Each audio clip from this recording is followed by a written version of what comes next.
Welcome to ECN Trade Daily Video.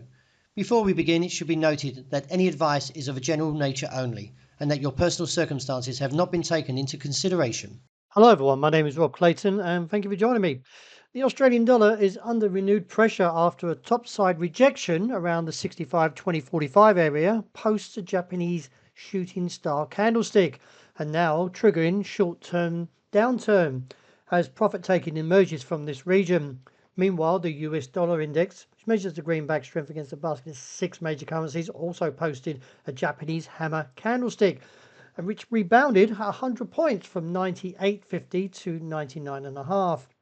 Looking ahead though, the market still seems somewhat bearish and therefore could see a pullback towards the region of 64.45, with the base holding around the 60-day simple moving average at 63.25.35, which I anticipate will show a response of demand like previously seen back in early May and also in early April.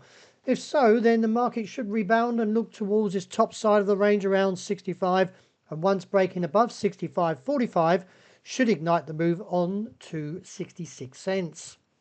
Turning to the euro, also suffered a little bit of a weaker play, but nevertheless has left the technicals a little bit to the mixed side or to a softer approach as we now look towards the FOMC meeting minutes later today. From there, we could see a little bit more to how the Federal Reserve is looking at interest rates. And also we get this week the preliminary GDP and the core PCE price index. With the weakness playing, let's see if demand returns from 112.80, and if so, a rebound back towards the area of 113.70.80, and with the call still holding to 114.5. With the dollar rebounding, and as you can see here, posting an engulfing candle for dollar yen, the market is now looking slightly to a positive play that looks towards at 144.5 to 144.90. Reassess from there just in case we get a rejection, because overall I still believe there is downside risk as the base has formed around 142 to below that 140. Nevertheless, in the pattern that we can see here in the broader sense, still holds to a negative play and therefore could see a weaker into the end of the week. As we turn to sterling, a weaker play coming in as the dollar strengthens, but overall we could see a bit of profit taking eventually find demand around the region of 134.60. If so, a bounce could take it back to the 3-year highs that were posted earlier around 135.60 and reassess.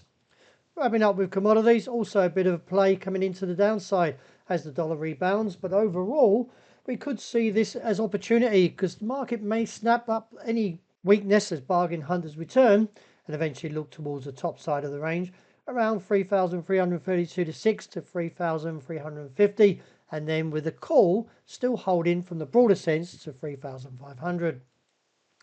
A little bit of a mixed play, but overall demand is seen from the bullish divergence here that could play into this week and look back towards $64. The weakness, well, as long as we maintain above the area, which is seen roughly around $59.5 to $60 a barrel, then the bulls should eventually overthrow the weakness and maybe even progressing beyond 64. Well, that's a wrap. Thank you for joining me. And as always, look out for the intraday report. I hope you enjoyed a great start to the day.